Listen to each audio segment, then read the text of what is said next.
Dr. Malik graduated from Lebanese University Faculty of Medical Sciences. He moved to France in 2016, where he completed infectious disease and tropical medicine training. After that, he moved to Houston, Texas, where he completed a 2-year infectious disease fellowship focusing on patients living with HBV, HCV, HIV, and patients with cancer and other immunosuppressed hosts. Then completed a fellowship in oncotransplant infectious diseases, including solid organ transplant recipients at the University of Texas MD Anderson Cancer Center and Memorial Hermann Texas Medical Center.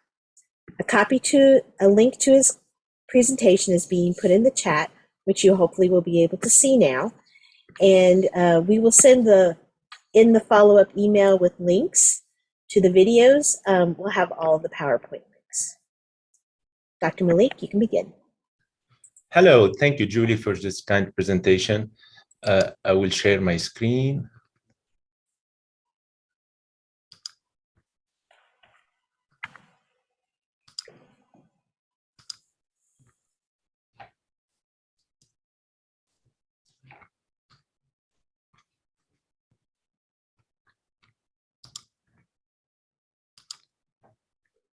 All right. So, hello, everyone. Dr. Malik, we're not seeing the actual PowerPoint. We're seeing a screen of black. I'm sorry for that. Able to see it right now? Yes, now we can. Thank you. Perfect. All right. Hello, everyone. So in this session, we're gonna go over, discuss some overview about common infections that we can see in pregnancy and postpartum period. So it's a comprehensive clinical review. In this session, we're gonna discuss the repercussion of common infection during pregnancy on maternal and fetal health, and discuss the common infection that is encountered during pregnancy, and discuss its management of infectious disease in pregnancy and postpartum, and discuss some challenges that we encounter during vaccination in pregnant women, especially during COVID-19 era. So first, I would like to discuss why the immune system is affected during pregnancy. So as the immune system in pregnancy, it's a unique complexity because the placental immune response has a tropism for specific viruses and pathogens that could affect the outcome of the pregnant woman's susceptibility to and severity of certain infections, the way it responds to the infectious insult. So, but in some circumstances, we generalize the pregnancy as a condition that lead to immune suppression, but actually in some cases, it is misleading as the immune system in pregnancy actually is active and more developed and immune and modulated. So this complexity of immune system in pregnancy and the focus, the concept of immunology of pregnancy, some author and scientists compare it as an organ transplantation.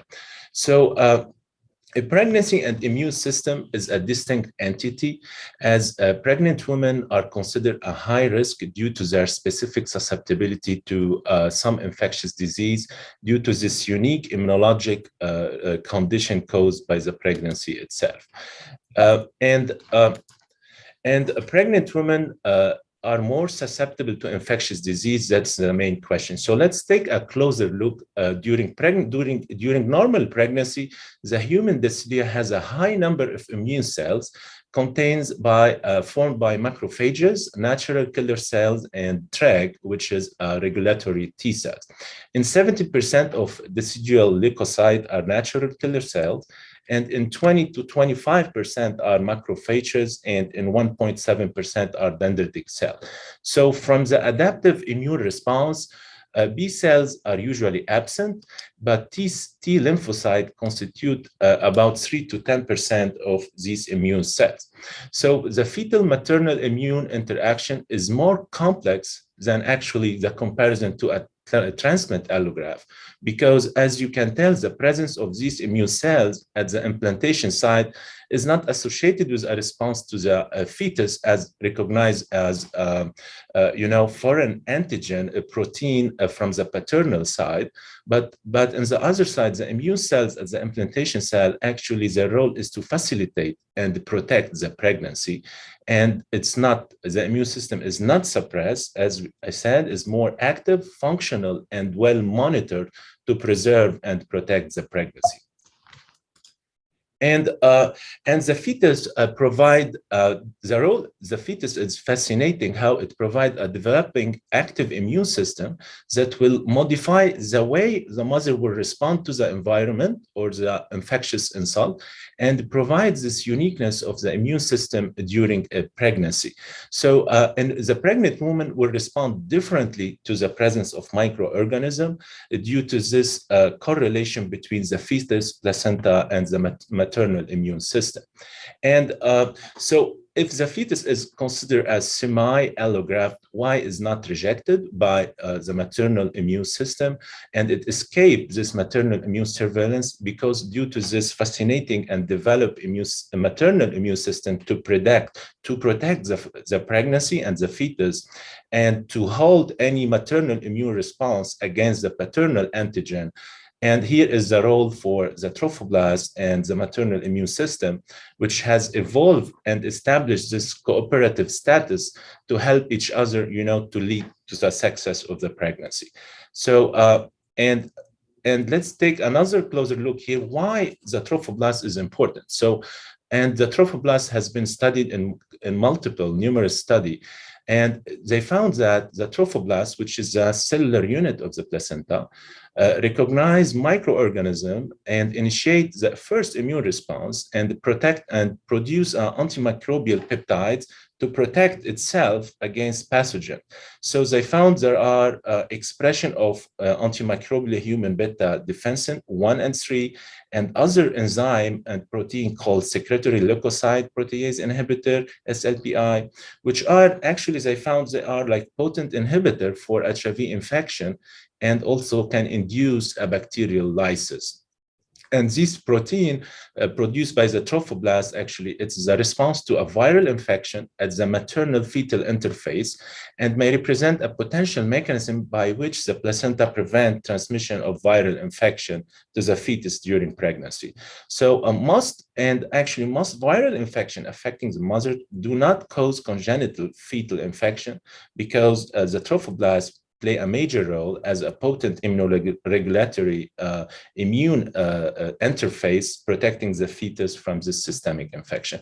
So always there is this continuous correlation and interaction between the maternal immune system and the fetal placental unit. Now, what are the maternal infections that could occur during pregnancy? So some microbial pathogen can overcome this placental barrier and can cause congenital disease. And this include bacterial, viral, parasitic, or fungal infection, which can occur at any stage during pregnancy. Various microbial pathogens have neurotropic viruses, can cross the placenta barrier and can lead to immune dysregulation and exaggerated immune response to pathogen that can cause pregnancy complication. On the other side, acute maternal infection during pregnancy can cause maternal morbidity, mortality, and can lead to a wide range of obstetric complications, include low birth weight, stillbirth, miscarriage, and preterm labor. And the vertical transmission, which can result in congenital infection, and we're going to discuss it in a few slides, intrauterine death, and permanent disability in newborn. Perinatal transmission during the delivery as well can lead to severe neonatal disease. So in this slide, we're going to discuss what are the common bacterial infection in pregnancy and the way they are transmitted.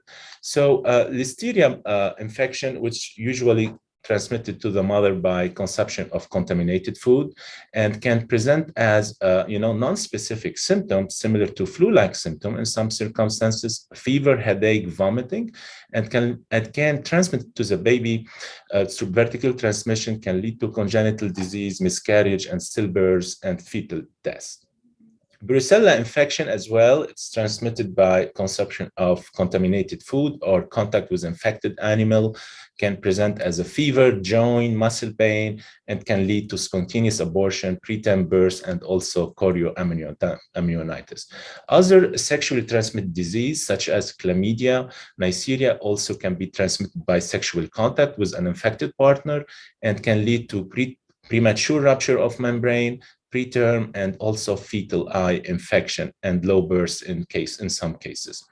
Syphilis, which is caused by Treponema pallidum, it's transmitted by sexual contact with infected person and can lead to congenital syphilis, and we're going to discuss it in details in a few minutes. Also, streptococci group B and strep pneumo strep B could be a commensal bacteria, but during pregnancy can lead to worrisome complication and can be transmitted vertically to the fetus and lead to delivery or preterm complication. Bacterial vaginosis as well, it has been associated with preterm rupture of membrane, preterm birth, and stillbirth, and that's why it's important to screen for that. Other bacterial infection as Gardnerella vaginalis, Trichomonas vaginalis, and Mycoplasma ureaplasma has been associated with premature rupture of membrane and preterm birth as well. So regarding the group B streptococcus infection, so it can be an asymptomatic colonizer and can progress to a potent pathogen. And that's why it's important to screen for group B strep towards the end of pregnancy. So group B strep is a gram-positive bacteria that usually can colonize the lower genital tract of a woman in 18% of cases of the and form 18% of cases of the gastrointestinal and vaginal flora. So in pregnancy, why it's important to screen for that can lead to ascending infection and from the vagina to the intrauterine space and can lead to preterm birth, stillbirth, and fetal complication. And the vertical transmission of group B strep can occur during or after birth and is associated with life-threatening neonatal infection, including pneumonia, sepsis, and can lead in some cases to meningitis, bacterial meningitis. One slide here, I'm discussing the importance of a maternal microbiome, and this is there is a growing data and now research undergoing evaluating the impact of maternal microbiome on the pregnancy. So they found the predominance of certain bacteria, for example, in the vaginal microbiota, like the increased density of lactobacillus, or in the gut microbiome as well, microbiome, actinobacteria, is associated with a normal pregnancy. And however, on the other side, there are some bacteria, for example, vaginal microbiota with reduced density of lactobacillus due to numerous factors, whether endogenous or exogenous factor, could lead to maternal maladaptation, they found it could lead to fetal rejection, maladaptation, and dysbiosis, and multiple pregnancy complication, including miscarriage, preterm. So research is undergoing to evaluate the impact and what is of microbiome on the health of pregnant women. And in this slide, we're going to discuss what are the common viral infections that could be encountered during pregnancy. So SARS-CoV-2 and MERS virus contacted by respiratory or contact with infected material or infected people, close contact, and can lead to non-specific symptoms, fever, cough, loss of taste or smell, and can be transmitted can vertically transmitted in theory, but there is no compelling data as we speak, but can be associated with high risk of maternal mortality and preeclampsia and preterm birth. Hepatitis C virus can be transmitted by contact and through blood transfusion in the past, and through us like IV drug user, and can lead to, acute liver injury, cholestasis, yellow eye, and can be transmitted vertically to the fetus, and can lead to low birth weight, preterm birth, neonatal, and chronic liver disease. For varicella zoster, as well, can be transmitted through droplet, respiratory droplet, and can lead to characteristic skin rash in pregnant women, and can be transmitted vertically and can lead to congenital varicella zoster, and we're going to discuss about it in a few slides. So other respiratory viruses such as flu can lead to a high-grade fever, chills, pneumonia in pregnant women, and has been seen to be associated with low birth weight in newborn. Other viral infections, such as enterovirus, can be transmitted through ingestion or of infected material. And studies have showed that it has been associated with increased risk of type 1 diabetes in childhood. So, and West Nile virus as well, usually transmitted by a bite by an infected mosquito. So, and can lead to, meningitis, encephalitis in pregnancy. Other viruses, cytomegalovirus, herpes simplex virus, rubella, and they constitute the part of acronym TORCH infection and has been associated with vertical transmission, congenital complication, and we're going to talk about it. So HIV as well can be vertically transmitted to the fetus and lead to congenital disease and is associated with neonatal high mortality and some other devastating effect, including cardiovascular disease and increased risk to infection. And same to Zika virus. A slide regarding the parasitic and fungal infection. So toxoplasma as well can lead to congenital toxoplasmosis, and malaria, which is transmitted by a vector, arthropod vector, and can give us severe disease in pregnancy and can lead to fetus growth restriction, low birth weight, miscarriage, preterm, and can, in some cases, has been reported some vertical transmission to the fetus. And same for Candida infection, which usually it is a normal vaginal flora, but during pregnancy, the Candida can cause infection due to immune dysregulation of the microbiome and dysbiosis, and can lead to local symptoms, mainly manifested as itching, burning, or thick white vaginal secretion. And some studies have showed that is associated with low birth weight, fetal candidiasis, and premature rupture of membrane. So we're going to discuss about TORCH infection, and it's, as you know, it stands for toxoplasmosis. Others stand for syphilis, Zika virus, and varicella zoster viruses. And now some expert has proposed, to broaden the other category to include more viruses such as enterovirus, parvovirus, B19, and lymphocytic choriomeningitis virus. And the R stands for rubella, C cytomegalovirus, the H for herpes simplex virus. So most TORCH pathogens cause mild to moderate morbidity, but in pregnancy can lead to congenital infection, can lead to abortion, and intrauterine fetal growth restriction. So we're gonna start with toxoplasmosis. So toxoplasmosis, how it is transmitted to the how the mother can contract toxoplasmosis. So the acquisition of toxoplasmosis for the first time during pregnancy can lead to the parasite be transmitted vertically from the mother to the fetus and can lead to congenital toxoplasmosis. So congenital toxoplasmosis based on data is higher with increasing gestational age, but the severe sequela occurs mainly when the infection happened early in pregnancy. So the incidence of congenital toxo is increased, with the increased gestational age, but the severity of the sequela resulted from toxoplasmosis usually occur early in pregnancy. So, for example, in the United States, the incidence of acute primary infection primary toxoplasmosis infection in pregnancy was found to be 0.2 per 1,000 pregnant individual.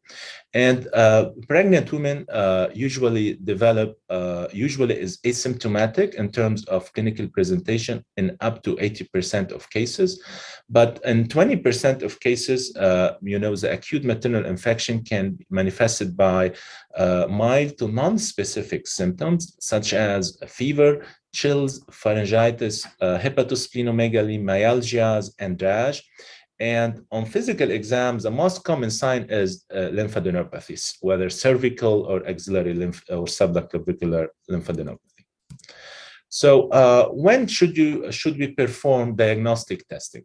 We should as clinicians, we should keep a high clinical index of suspicion of acute maternal infection based on these non-specific symptoms, fever, chills, pharyngitis, and on fetal sonographic features, which are suggestive of congenital toxoplasmosis. Usually it includes ventricular dilation and calcification. Here on the right-hand side of the slide, you can see those, microcalcification and ventriculomegaly dilatation of the ventricle.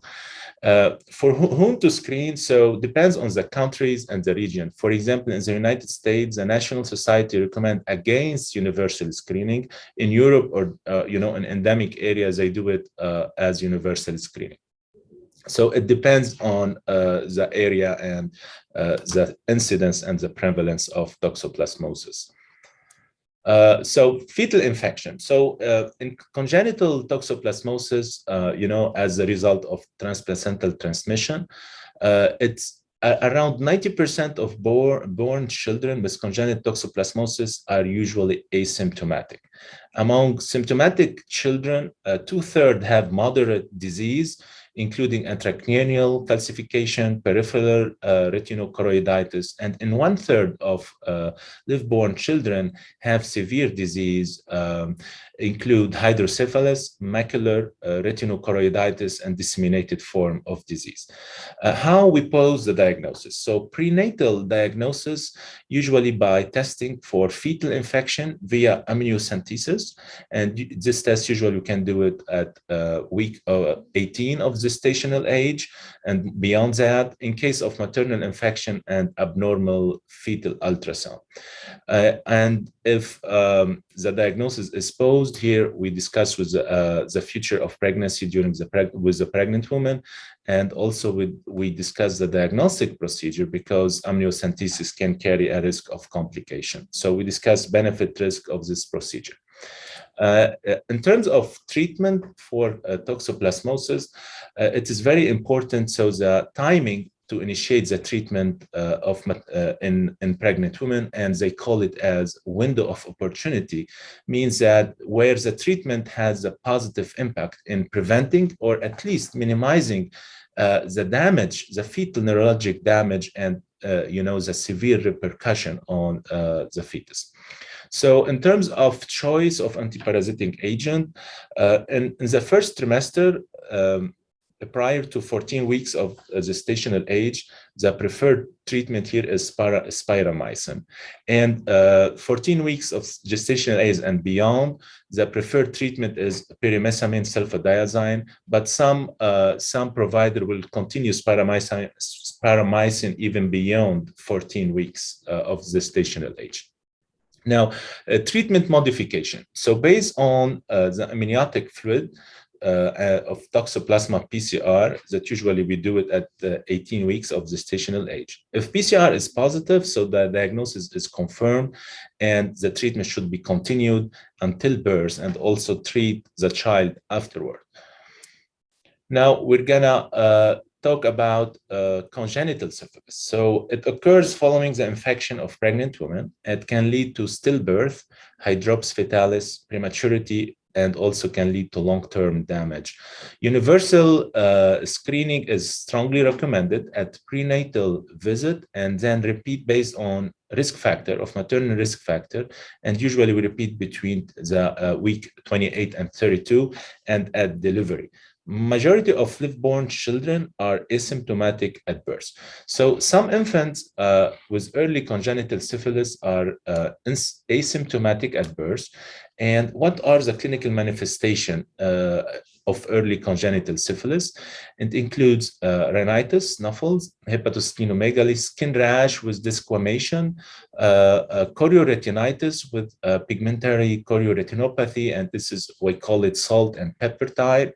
Glaucoma, cataract can be seen, interstitial keratitis, optic neuritis, and bone abnormality such periostitis and cortical demineralization of metaphysis.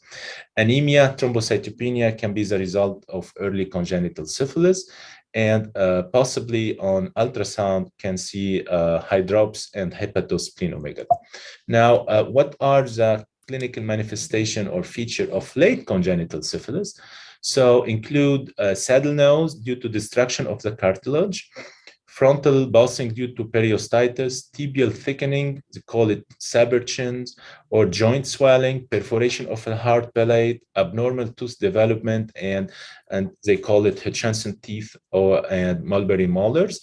And interstitial keratitis, neurologic deafness, and optic atrophy can be seen in late congenital syphilis. So the CDC has developed a checklist for provider, which is, to include a thorough examination of neonate face and check for snuffle.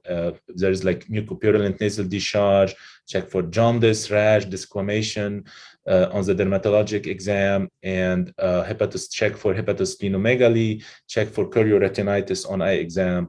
And other additional clinical examination and diagnostic tests include radiograph for a bone abnormality, hearing evaluation for hearing impairment, and also to obtain maternal medical health and pregnancy history for syphilis diagnosis is very important. Collect maternal and neonatal blood sample for confirmatory testing, and also, as indicated, based on cases, case by case, to do CSF study to rule out neurosyphilis, and also use dark field microscopy to detect the bacteria, the spirochete by itself. So we're gonna discuss the varicella zoster infection. So maternal VZV infection usually can vary between uncomplicated varicella infection, or in some cases can lead to end organ damage, such as meningitis, encephalitis, and interstitial viral pneumonia, ocular disease, and also in some cases followed by secondary bacterial infection. The treatment usually for pregnant women here was acyclovir for 7 days and IV for complicated infection. Now, congenital varicella syndrome. So it occurred between the week 8 and 20 of gestation, higher with exposure to varicella infection compared to zoster, and can lead to dermatologic scars, neurologic abnormality, including hydrocephalus, microcephaly, intellectual disability, seizure, Horner syndrome, and can lead to ocular abnormality, include nystagmus, optic nerve atrophy, cataract, and chorioretinitis, and microphthalmos as well.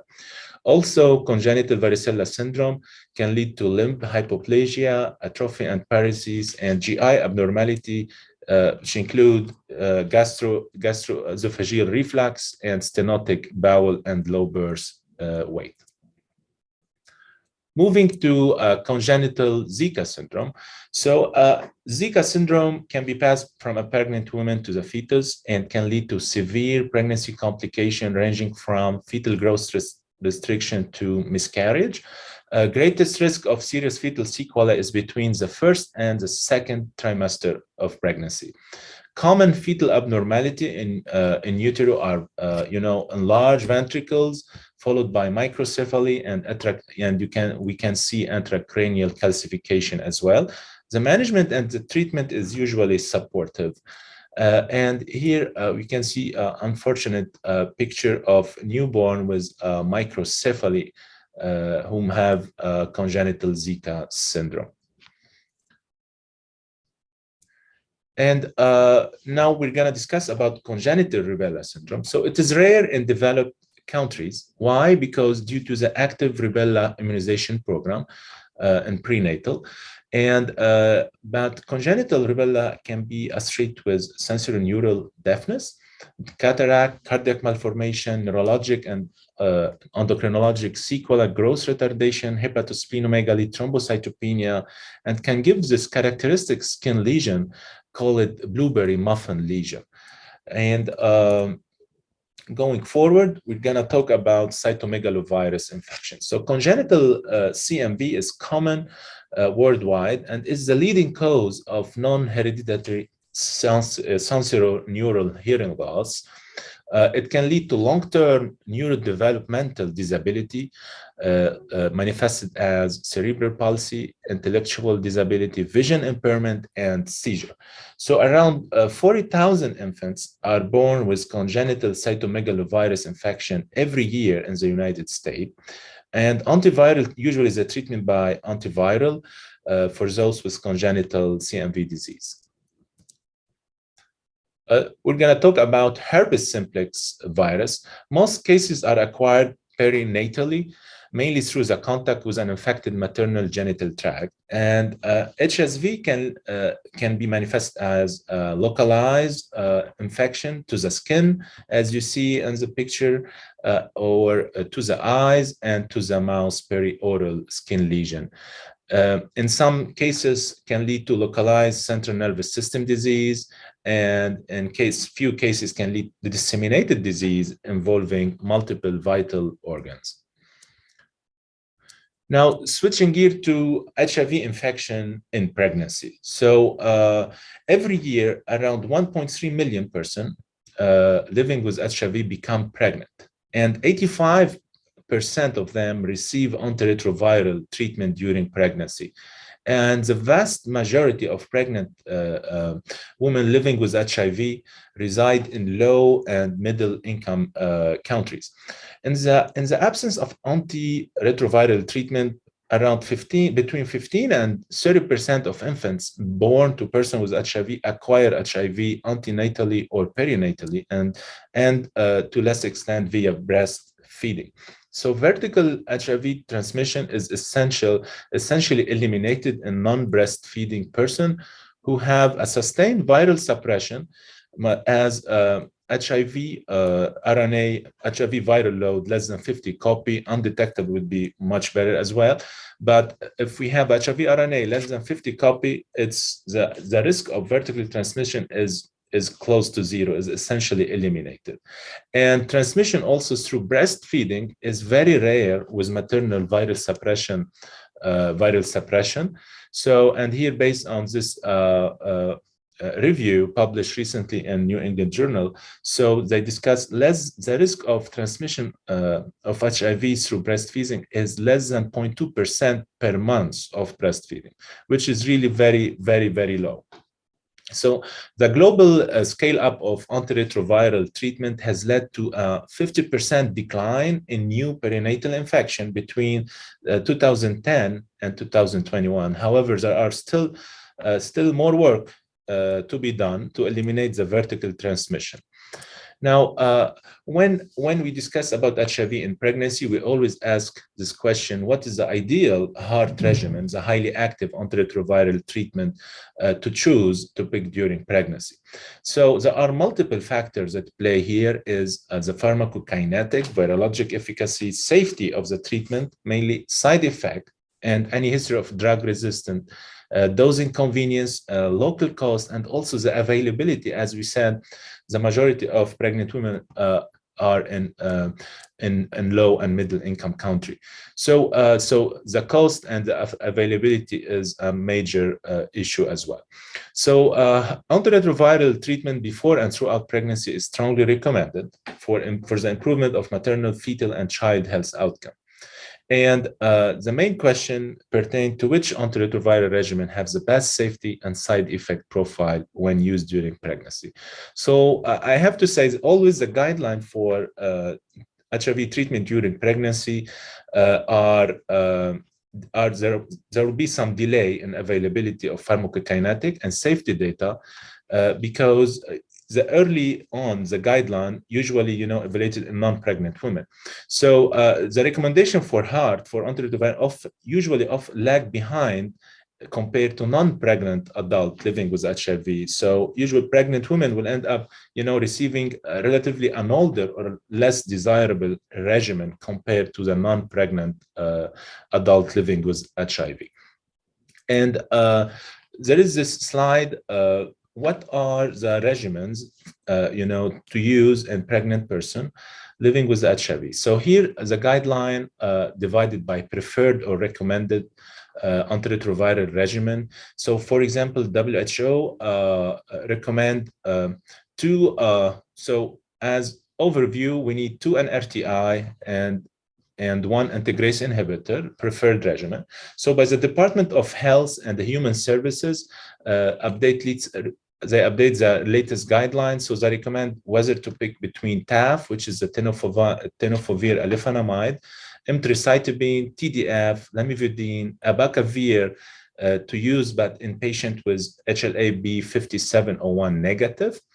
And we can pick one molecule, an integrase inhibitor, dolutegravir, or protease inhibitor, darunavir, ritonavir, preferred dolutegravir, and 2 NRTI. However, the European AIDS Clinical Society still recommend TAF to be used after 14 weeks of gestation, and they recommend emtricitabine, TDF, lamivudine.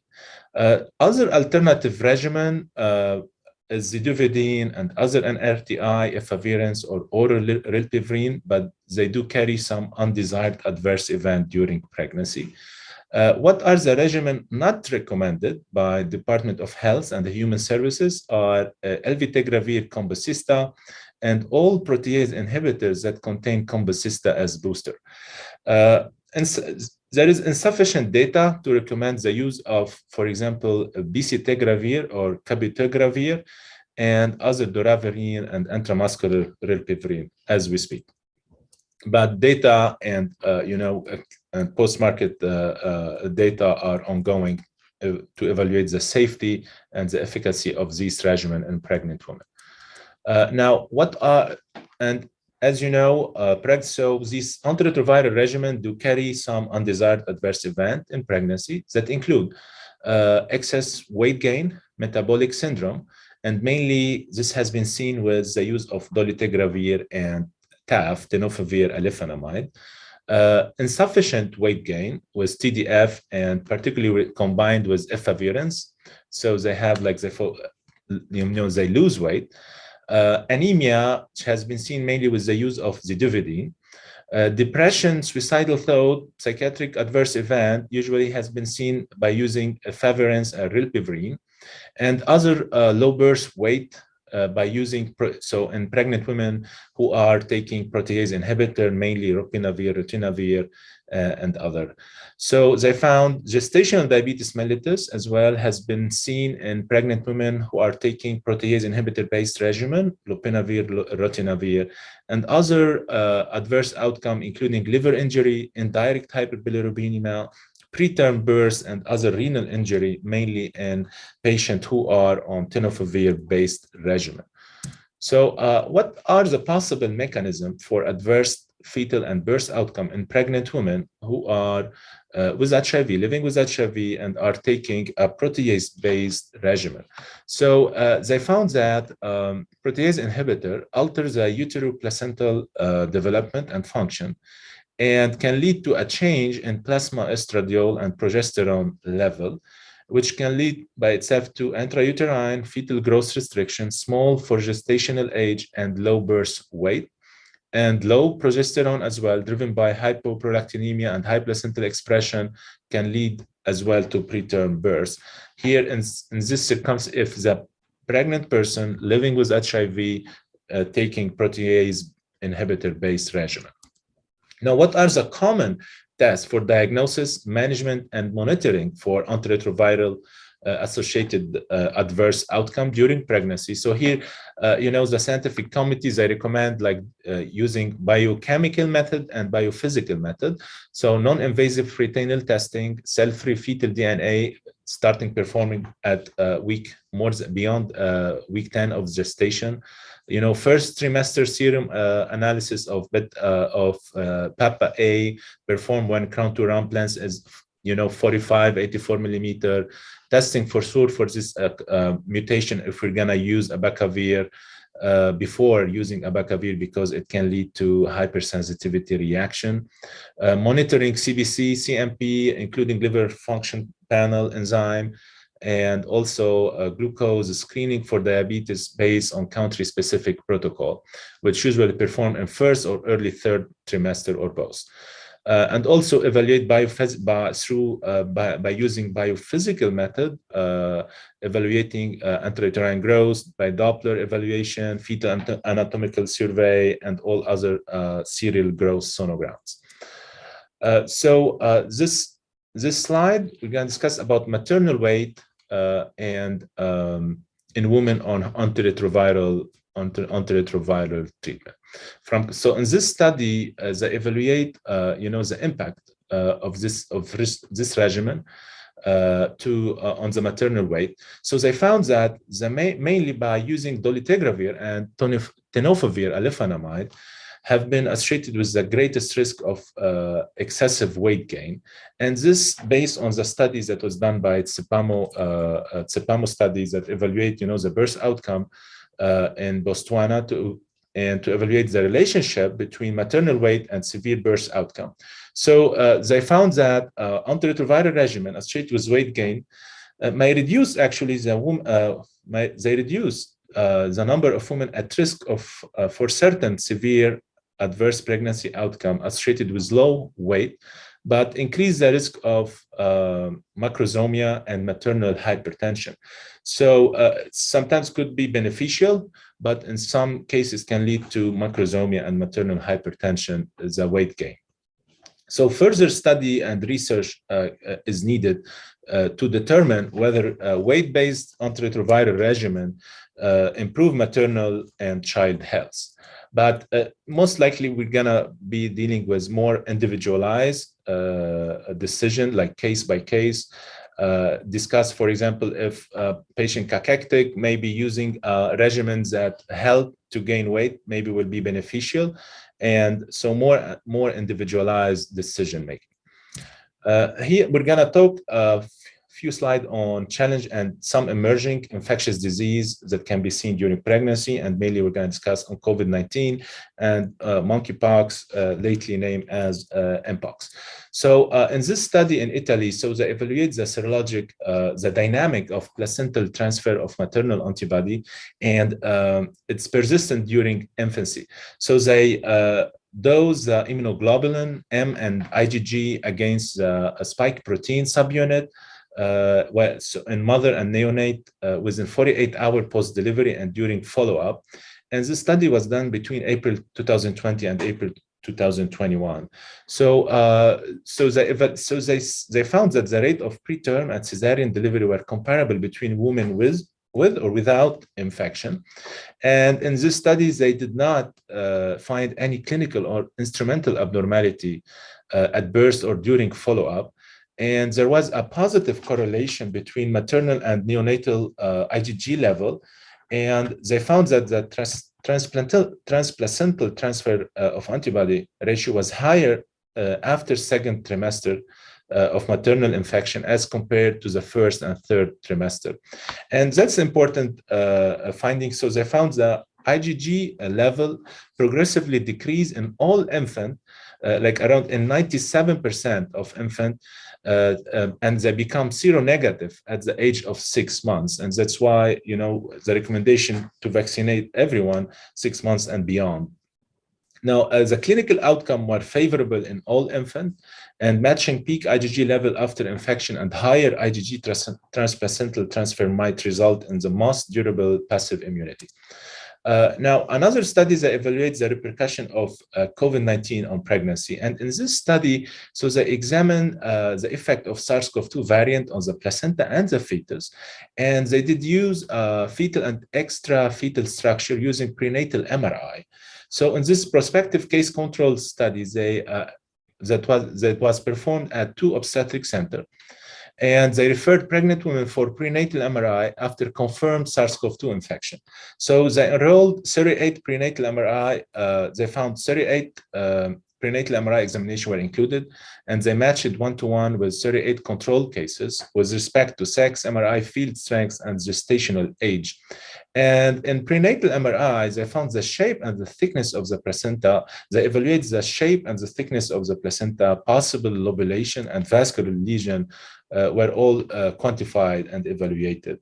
And also they scanned the fetuses for organ or brain abnormality. So, what they found fetal growth restriction was observed in 25%.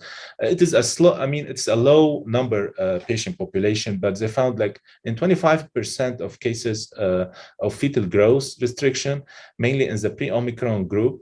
And they found that COVID-19 infection can damage the placenta and the fetus. And here they found that in the pre-Omicron group, they found a significantly thickened placenta and with more frequent lobule and hemorrhage. This is based on the MRI study. And they conclude COVID-19 can lead to placental lesions based on vascular event, which can be well visualized on prenatal MRI. And they found pre-Omicron variant causes greater damage than Omicron sublineage in this regard. There might be some confounding bias if the pregnant women were vaccinated in the past or not. So many confounding factors could play a role here with this conclusion. But at least COVID-19 can lead to placental abnormality, increased vascular event, and more lobulation and thickened placenta. Another study, and this was published actually earlier this year, that evaluates the impact of SARS-CoV-2 on pregnant women.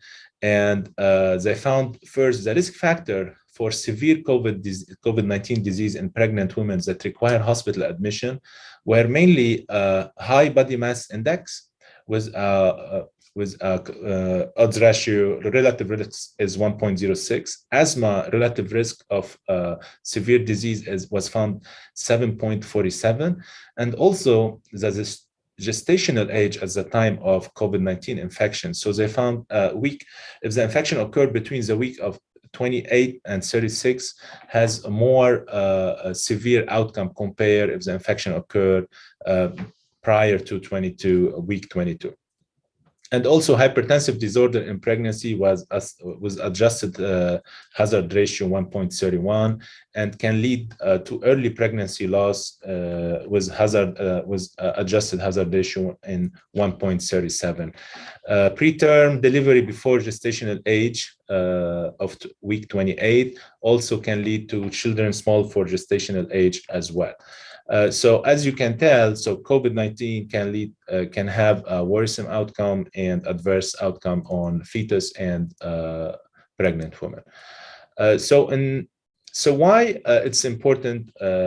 So the vaccination. So COVID-19 vaccine and guidance. So here, all based on the National Society of American College of OBGYN. So all eligible person aged 6 months and older, including pregnant and lactating individuals, should receive COVID-19 vaccine and vaccine series. So the society recommends that all people, including pregnant people, receive the bivalent mRNA COVID-19 vaccine booster dose following the completion of their last COVID-19 primary vaccine dose or monovalent booster. The bivalent mRNA COVID-19 vaccine are the default for booster vaccination, and vaccination can occur in any trimester, and emphasis should be on vaccine received as soon as possible to maximize maternal and fetal health. And this recommendation applies to both primary series and booster vaccination. COVID-19 vaccine may be also administered simultaneously with other vaccine that include the flu vaccine or Tdap, tetanus, diphtheria, pertussis. So can be given at the same time with no concern of safety or immunogenicity. So in this study was published as well earlier this year, past months actually, in Lancet. So they call Enter COVID-22. It is a large prospective observational study. They did it across 18 countries. So each woman with confirmed COVID-19 infection was compared with two unmatched women without COVID-19 infection. And they evaluate the mother and neonate until hospital discharge. And their primary outcome were maternal morbidity and mortality index, severe neonatal morbidity index, and severe perinatal morbidity and mortality index. And also they evaluate the vaccine effectiveness and adjusted by maternal risk factor. So they found that the severe neonatal morbidity index was relative risk factor 1.21, and also they found that severe COVID-19 symptom in unvaccinated women increase the risk of maternal morbidity mortality index, and also referral to the ICU admission, and also deaths in with relative risk 20.82. So for women with COVID-19 diagnosis, they found that vaccine effectiveness of all vaccine combined for women with a complete regimen was 74% and was 91% after a booster vaccine. So they conclude that COVID-19 and pregnancy during the first 6 months of Omicron as a variant of concern was associated with increased risk of maternal morbidity and mortality, especially among symptomatic and unvaccinated women. And they found women with complete or boosted vaccine doses had reduced risk for severe symptoms, complication, and deaths. And therefore, vaccination coverage among pregnant women remain a priority. Booster vaccine during pregnancy adds protection and reduce complication as well. Here we're going to discuss about mpox and pregnancy. So mpox virus can be vertically transmitted to the fetus during pregnancy, whether through, the pregnant women could contact the virus through a close contact to an infected person, and can transmit the virus through a close contact to the newborn during and after birth. And adverse outcome reported include spontaneous pregnancy loss, stillbirth, and preterm delivery. Signs and symptoms of mpox infection in pregnant women are similar to non-pregnant individuals, including non-specific symptom, fever, headache, lymphadenopathy, cervical lymphadenopathy, malaise, sore throat, and cough, and characteristic rash. Treatment should be prioritized for pregnant women, so because there is a risk of on pregnancy and also risk of vertical transmission. But given there is no robust data on the safety of antiviral, so always this should be discussed with a patient using a shared decision making.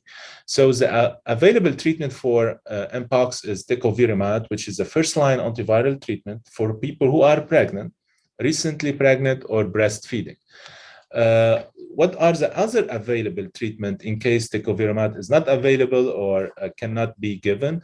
Are cidofovir, brincidofovir, however, should not be used during the first trimester and breastfeeding. So that's important because it has animal study has been showed fetal abnormality. Now, talking about mpox vaccine and pregnancy. So as you know, there are two vaccines available against mpox, Genius, which is a non-replicating vaccine, and ACAM 2000, which is a replicating viral vaccine.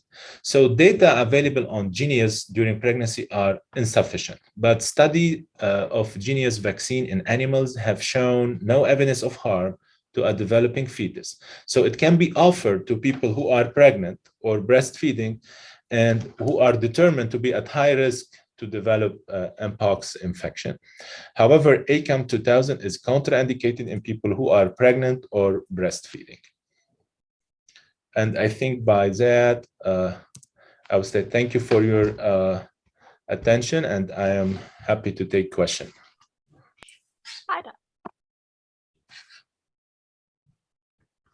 Hi, Hi, Dr. Malek. We have about 3 questions.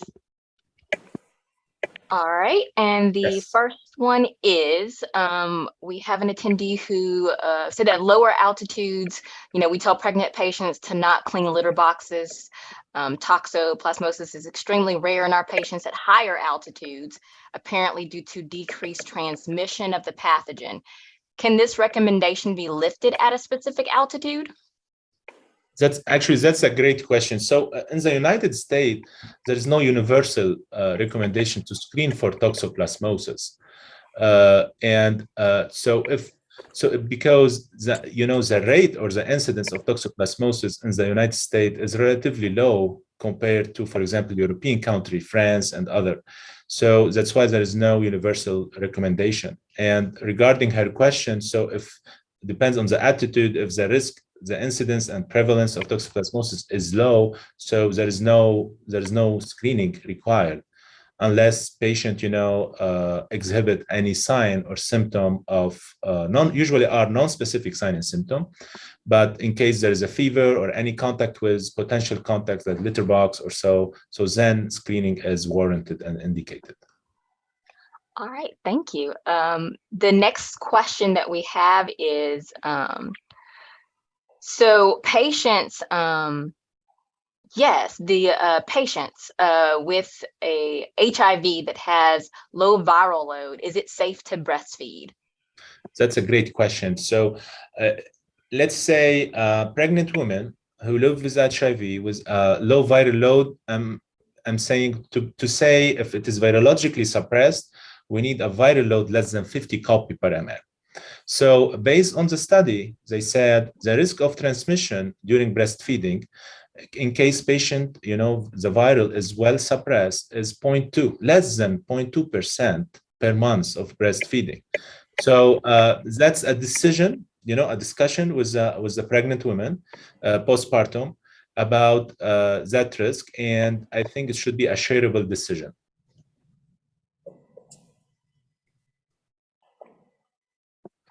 Awesome. Thank you so much. The next question that we have for you is, someone asked about the Zika outbreak. What's the status of it? Has it resolved due to improved mosquito control, or have we kind of stopped paying attention to it? It ultimately, of course, it has improved, but also, it's still endemic in some area, and that require, continuous monitoring and implementation of preventive measures. All right. We've got a new question in. Neonatal surveillance for maternal, DX of syphilis of unknown duration, or latent syphilis. Yes. So if I'm understanding the question correct, so neonatal surveillance for maternal diagnosis of syphilis of unknown duration or latent syphilis. So that's why the importance of prenatal screening and also screening during pregnancy in patients who are at risk. So, and it depends on the stage of the syphilis, but if it is unknown, as she said, so we will treat as latent syphilis. So the treatment will not differ compared to non-pregnant adults. But at least we need to enhance and implement, a universal screening for syphilis because, to halt and prevent transmission to the baby. As discussed, congenital syphilis can carry a worrisome outcome on the long run as well. Okay. We've got a new question in.